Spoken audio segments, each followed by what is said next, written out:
Morning, ladies and gentlemen, and welcome to this very exciting show today. Apologies for the late start this morning. I had to go see the doctors, had the doctor's appointment, and finally back in here. It's better late than never. Let's get this show on the road with the latest news for today. Thanks of courtesy of ABC. You can keep up to date.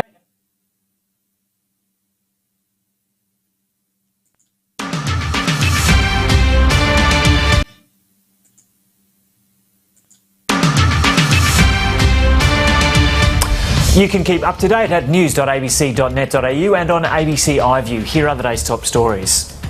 Police are investigating the cause of a fatal fire in a unit block at Croydon in Sydney's inner west. More than 40 firefighters were called to the ground floor unit on Young Street after numerous 000 calls this morning.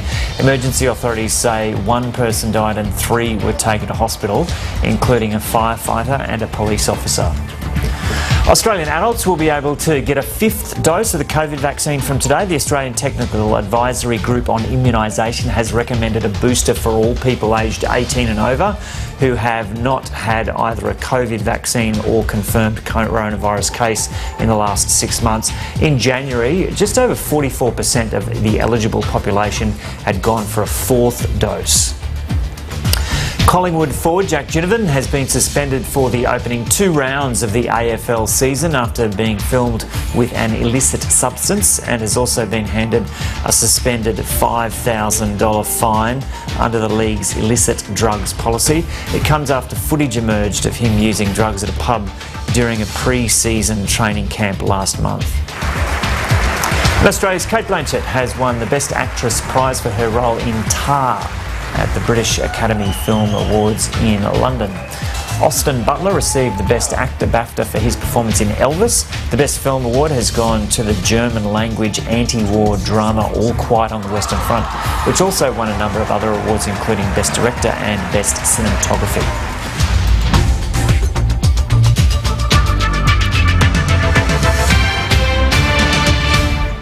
And now for news in detail, here is that first report about the 5th dose of COVID.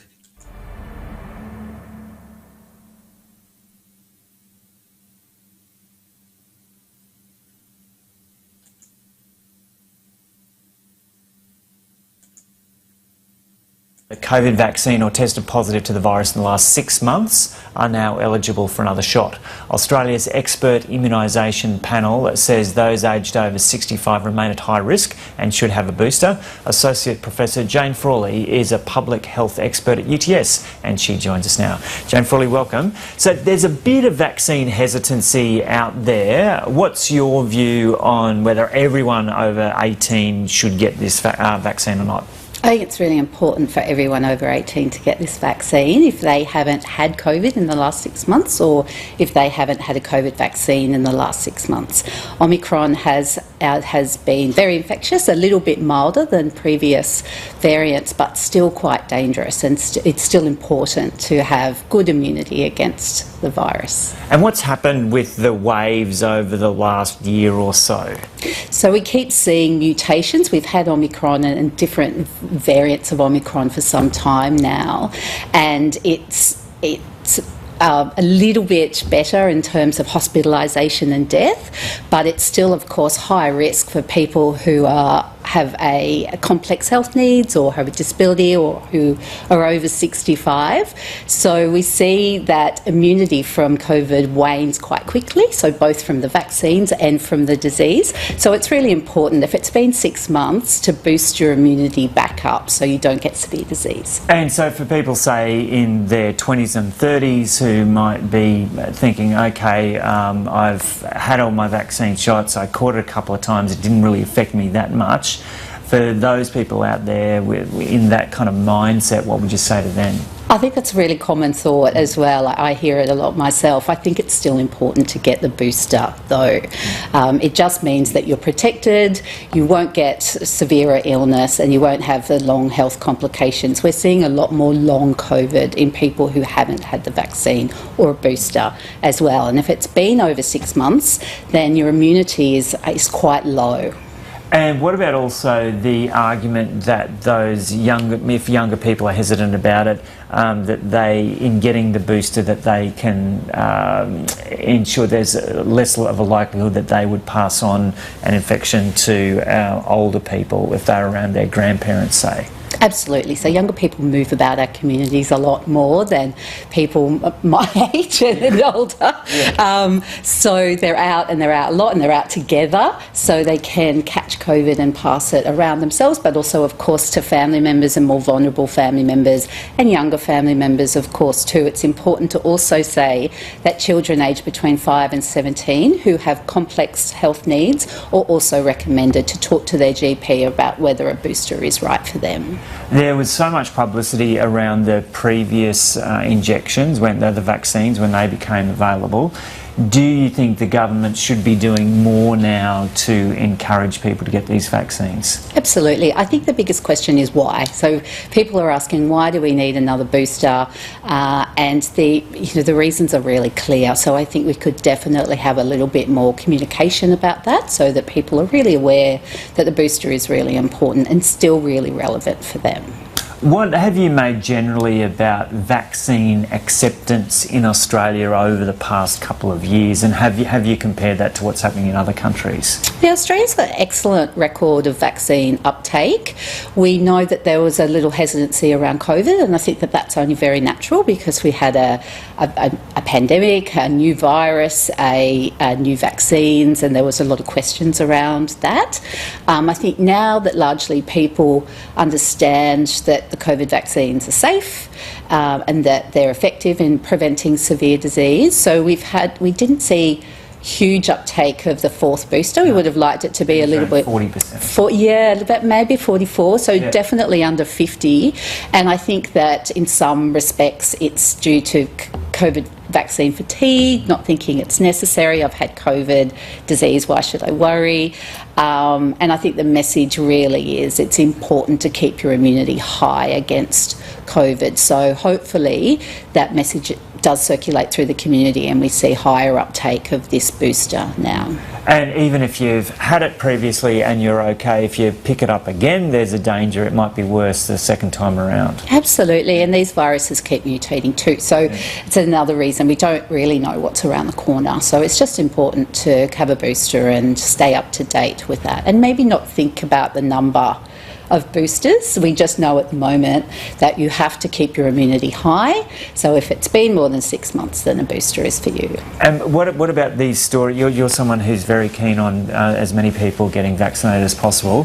What about the stories that we hear from time to time for people who have had really bad reactions to the vaccines? Yeah, this is really important, and it definitely happens. So with the COVID vaccines, with the vaccines that are in circulation now, so the mRNA vaccine, we're seeing very low, very low, but it's still happening, cases of myocarditis and pericarditis, so heart inflammation, lung inflammation. All of those cases resolve very quickly. They're usually quite mild. It's really important to go straight to your GP though if you feel any symptoms of those conditions. So feel odd, feel racing heart, just feel unwell, go to your GP, always really important. It's really important to say though that if you get COVID without a vaccine on board, you're much more likely to get myocarditis and pericarditis. So much more common from the disease itself than from the vaccine, and much more severe. And I think that message is really important. So when we compare the risks associated with the vaccine are much safer than the risks associated with having a COVID infection without a vaccine. And there you are, up to date on Australian Indian Radio, and that is the case there for the fifth vaccine. And as he mentioned there, don't get too confused with the numbers, just go get one. And if you're unsure, please do consult your GP first. Well, right now there's growing calls for ban on the engineered stone amid silo crisis. And this is also something that many people are suffering with, not from the engineered stone, but from many other products such as asbestos, MDF and other things. People who have worked in the construction industry, even if they were not in the construction industry, if they did a home handyman job, do-it-yourself project, and have used these products, not knowing the risks. So there are some symptoms here which you could relate to. Well, it's an occupational lung disease that is affecting mostly young male workers. Essentially, it's caused by inhaling very fine particles of silica dust. So these are particles that are 1/100th the size of a grain of sand. And instead of the body being able to get rid of that dust, it goes deep into the lungs, causing inflammation and scarring or fibrosis. And it has mainly affected workers working in kitchen renovations. We're talking about benches, Caesarstone benches Sure. especially. So it is the cutting of those benches, but it's also other construction industries that do tunnelling through sandstone. It also has a very high silica content as well. Liam, we've known for a while that this is a problem. We've reported on the home renovations and kitchen benches before. Has anything improved safety-wise to this point? Unfortunately not, Lisa. We see year after year reports of health and safety inspectors attending the same factories, issuing the same improvement notices, the same workers continuing to be exposed. We've had report after report that has said we've got to act more, and we've had a report that says if we don't do something soon, we should ban this, and we say that time has come. Okay, so you're calling on governments to ban altogether some of the products we're talking about? Absolutely. We know that there are safe alternatives. This is a fashion product. It is not an essential building material. There are plenty of other ways in which we can build our kitchens.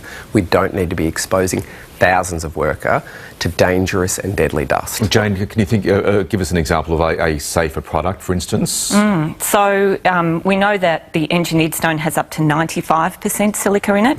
So other natural stones have much lower silica, but even things like timber, laminates, of course, that reduces the risk of silica exposure completely, which is obviously what we're really aiming to do. A better option. Liam, what are you hearing from your workers of just how fast they can see symptoms coming about if they've been part of the trade?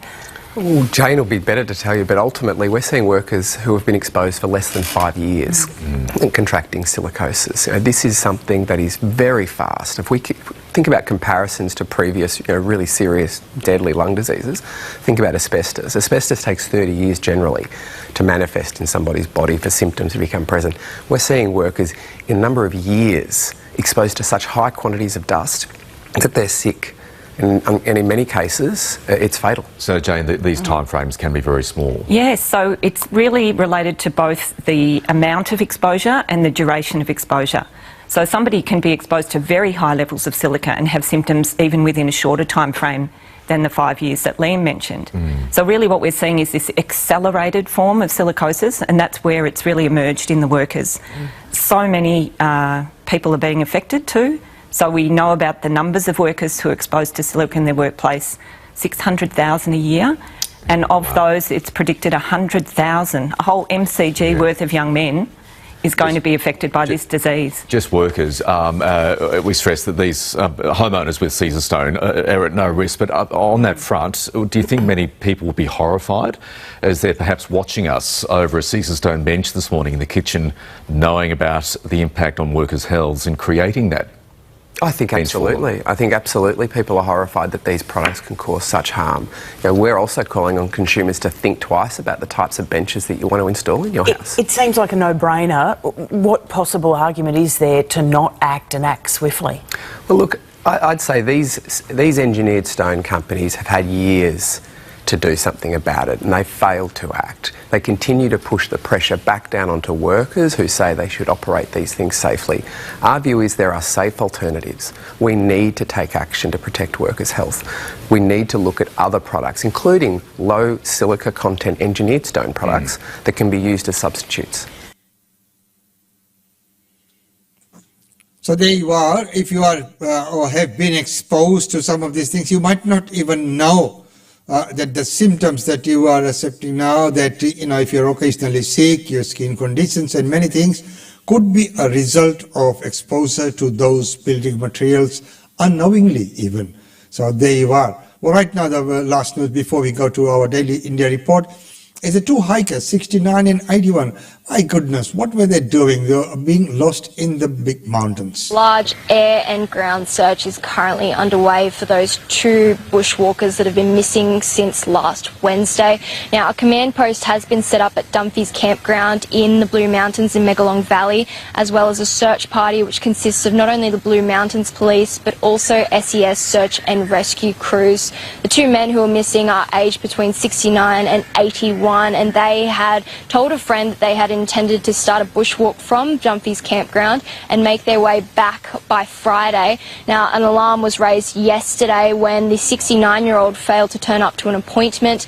Police say that they had recovered the vehicle of the 81-year-old man who was parked at Dumfries Campground, and they say that the two men who are missing are experienced hikers and that the activity that they had intended to undertake is one that was within their capabilities. The campground itself, Dumfries Campground, is a fairly remote and isolated part of the Blue Mountains. It's about an hour's drive from Blackheath and Katoomba, and it is a fairly large area that the police will have to search today, and that includes several rivers, including the Cox's River, as well as a couple of walking tracks, the 6-foot track and the 132-kilometre track from Katoomba to Mittagong. But yeah, it's an expansive search today that police will have to look for those two missing men. There you go, and hopefully they are found to be safe and sound. Well, ladies and gentlemen, right now it's time to go to our Daily India report. Welcome to the Daily India report that brings you reports, interviews, features and more on India and the Indian diaspora. India is focusing on upliftment of its tribal or indigenous population that represents a significant number. On 16th February, Indian Prime Minister Narendra Modi inaugurated Adi Mahotsav, a festival to showcase and celebrate tribal artifacts, handicrafts, handlooms and other products. Prime Minister Modi on February said the development and education of tribals is a priority for his government. During his term as PM for the last 8 to 10 years, increasing events associated with tribal culture had been organized. Modi said he had observed tribal culture closely and learnt much from it. Modi credited his government's efforts for the growing demand for India's traditional products. For example, he said, during earlier governments, cutting bamboo was restricted, but his government had lifted this restriction, leading to a great demand for bamboo products. The Van Dhan Vikas Kendras ensured the availability of primary processing and value addition for forest produce to boost employment. He added that 90 forest products have been covered under the minimum support price scheme. Modi referred to the announcement of PM Vishwakarma Kaushal Samman in the 2023 to 2024 Union Budget for financial incentives for traditional artisans and craftspeople and to help them integrate into the value chain for small enterprises. He said the number of Eklavya residential schools for scheduled tribes went up to over 500 schools in 2022, compared to 90 that were set up from 2004 to 2014. In a major boost to defense manufacturing in India, Russia may offer that India participate in the development of the Sukhoi Su-75 Checkmate fighter aircraft. Russian state-owned defense conglomerate Rostec is planning to invite India to participate in the development program of Sukhoi Su-75 Checkmate fighter aircraft. If it goes through, it will give a major boost for the Atmanirbhar Bharat initiative of the Indian government. A Russian delegation at the ongoing Aero India 2023 at Bangalore explored the joint development of Sukhoi Su-75 with India. The Sukhoi Su-75 was unveiled in 2021 during an air show in Moscow and is the latest fifth-generation fighter project launched by Russia. Apart from providing a major boost to the Russian Air Force, Rostec has also proposed that the Sukhoi Su-75 could be exported to nations having friendly ties with Russia.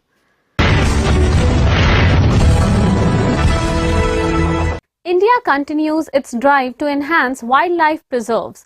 12 cheetahs from South Africa will be flown into Madhya Pradesh state in India on February 18th to translocate the big cats into the Indian environment. Indian Air Force's large military transport aircraft Boeing C-17 Globemaster will be bringing 12 cheetahs from Johannesburg, South Africa, to Gwalior in Madhya Pradesh on the morning of February 18th. This comes 6 months after the historic translocation of 8 cheetahs from Namibia to India. After landing in India, the cheetahs will then undertake the 4-hour journey in helicopters from Gwalior to Kuno, and then will be shifted to the 10 quarantine enclosures that have already been built at the national park. There are 7 males and 5 females from Finda and Rooiberg reserves in South Africa. The same protocol will be followed as was done with the Namibian cats. The cats will be quarantined separately for a month and then be shifted to slightly larger enclosures and eventually will be released into the wild. The plan is part of India's ambitious project to establish a self-sustaining, stable population of cheetahs in India. As part of the MOU, South Africa has agreed to send as many as 10 to 12 cheetahs every year for the next few years to help India realize its big dream. With its current prey base of 37 prey per square kilometre, Kuno National Park can sustain up to 20 cheetahs. But according to the government, the number can go up to 40 with more restoration measures.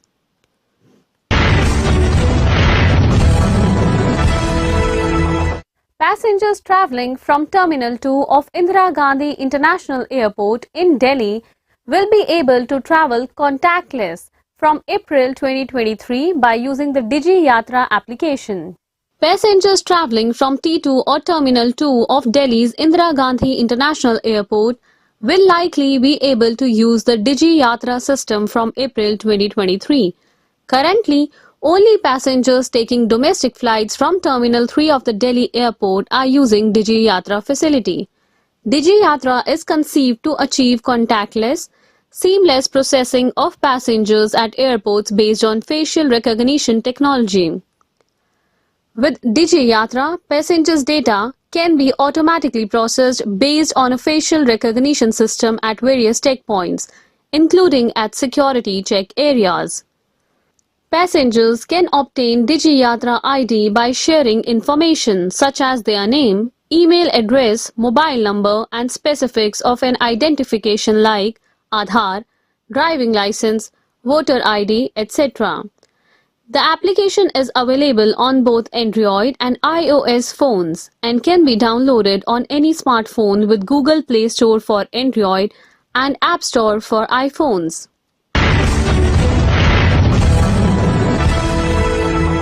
The Reserve Bank of India is tightening scrutiny of Indians receiving donations under the Foreign Contribution Regulation Act, FCRA. Indian Central Bank, the Reserve Bank of India, has asked member banks participating in payment systems to tweak their core banking or middleware solutions to capture the requisite details while forwarding the foreign donations through NEFT and RTGS systems to State Bank of India. RBI has made necessary changes in NEFT and RTGS systems for Foreign Contribution Regulation Act (FCRA) related transactions. In its circular, Introduction of Foreign Contribution Regulation Act related transaction code in NEFT and RTGS systems, RBI noted that under the FCRA, foreign contributions must be received only in the FCRA account of State Bank of India at its New Delhi main branch. In the circular, the RBI said in terms of extant requirements of the Ministry of Home Affairs, the donor details such as name, address, country of origin, amount, currency, and purpose of remittance are required to be captured in such transactions, and SBI is required to report the same to the Ministry on a daily basis. Amidst massive fanfare and aplomb, fans of Venkatesh and Rana Daggubati got a glimpse of their upcoming action thriller, Masala entertainer Rana Naidu. OTT platform Netflix released the trailer of the show at an event. Telugu language fans are getting ready for a high-octane, action-packed ride. Two of Telugu film industry superstars, Rana Daggubati and Venkatesh Daggubati, come together for the very first time as the warring father and son duo in Netflix upcoming series, Rana Naidu. The ensemble cast of Rana Naidu came together to unveil the power-packed trailer for the series. Present at the occasion were actors Rana Daggubati, Venkatesh Daggubati, Surveen Chawla, Ashish Vidyarthi, Sushant Singh, Abhishek Banerjee, Gaurav Chopra, Priya Banerjee, directors Karan Anshuman and Super Verma, producer Sundar Aaron, and Vice President Content Netflix India Monica Shergill. In the film, Rana is an ultimate celebrity fixer who is posed with the biggest problem yet, his father, Naga. The trailer poses a question that as Rana continues to sort the dirty work for the city's top power players, will his own father prove to be his biggest roadblock challenging their unpleasant relationship? Produced by Sundar Aaron and Locomotive Global and created by Karan Anshuman, the series is directed by Karan Anshuman and Suparn S. Verma. An adaptation of the popular American series Ray Donovan, Rana Naidu premieres on Netflix on March 10th in Hindi, Telugu, Tamil and Malayalam. India's wedding season is in full swing. There is a new, peppy, groovy song released by a leading music label in India for the early 2024 wedding season. Pop singer Lekha presents Le Jana. A leading label, Just Music, has released a new song for this wedding season called Le Jana, featuring and sung by pop singer Lekha. The upbeat and catchy dance number was directed and choreographed by Mudassar Khan and composed by Lijo George and DJ Cheetahs with lyrics by Kumar. Just Music is led by actor, director and new age music promoter Jackie Bhagnani. Just has been producing super hit songs in 2022 with songs such as Mashuka, Barsat, Jaisa Tum Chaho and Nain Ronde Rende. Strap introduced the label's pop singer Lekha and was well received.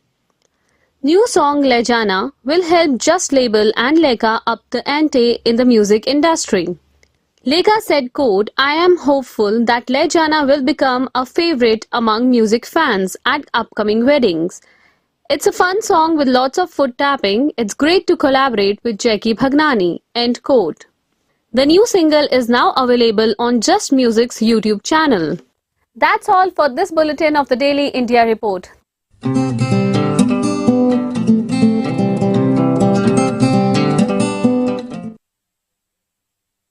Thank you very much, Simran, for that report. Well, ladies and gentlemen, right now it's time to take a look at some of the functions and events taking place. Just a disclaimer that it might not be 100% up to date quite at this point in time.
Well, ladies and gentlemen, that's about all we have time for you in this segment today, and apologies for the late start today. Hope to get back on track from tomorrow, but anyway, better late than never. Until tomorrow, it's goodbye from us. It's always so good to have your company. Until tomorrow, it's goodbye. Be good.